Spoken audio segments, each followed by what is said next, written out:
নমস্কার, কেমন আছেন সবাই? চলুন আজ আবার একটি রেসিপি নিয়ে আমি হাজির হয়ে গেছি। আজ বানিয়েছিলাম মটন কারি।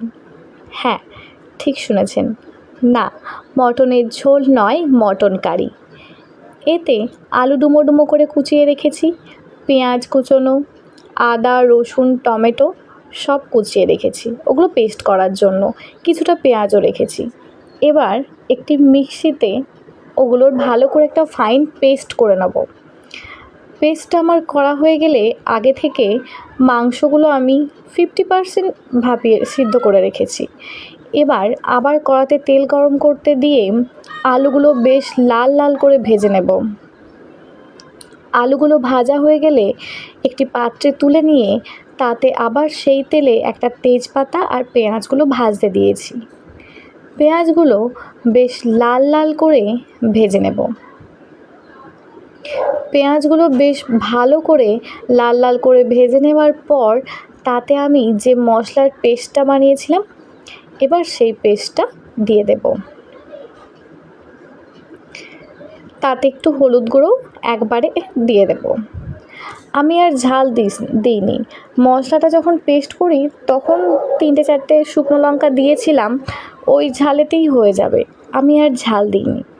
এবার বেশ আমাদের ঝাল একটু কমই খায়। এবার মশলাটা বেশ ভালো করে কষিয়ে নেব, যতক্ষণ না মশলা থেকে তেল বেরিয়ে যাচ্ছে। মশলাটা বেশ কিছুক্ষণ কষানোর পর তাতে আগে থেকে সিদ্ধ করে রাখা মাংসটা এবার দিয়ে দেব।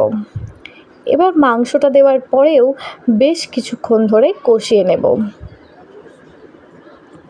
মাংসটা আবার কিছুক্ষণ কষানোর পর তাতে নুন দিয়ে দেব। নুন দিয়ে আবার মাংসটা কষাবো। মাংসটা বেশ কিছুক্ষণ কষানোর পর এইভাবে যখন তেল ছেড়ে আসবে, তখন আমি আগে থেকে যে আলুগুলো ভেজে রেখেছিলাম, এবার আমি সেই আলুগুলো দিয়ে দেব। অনেকে ঝোল ফোটার সময় আলুগুলো দেয়, আমি যেহেতু মাটনটা আগে থেকে কিছুটা সিদ্ধ করে রেখেছি, তাই এই অবস্থাতেই আলুগুলো দিয়ে দেব। দেখো, আলুগুলো আমি দিয়ে দিলাম। এবার আলুগুলো দেওয়ার পরেও বেশ কিছুক্ষণ ধরে আমি আবার মাটনটাকে কষিয়ে নেব। কষানো হয়ে গেলে আমি অন্য একটি পাত্রে জল গরম বসিয়েছি, সেই গরম জলটা এতে দিয়ে দেব। দেওয়ার পর দেখো, প্রায় যেহেতু গরম জল, তাই খুব তাড়াতাড়ি জাল ফুটে যাবে।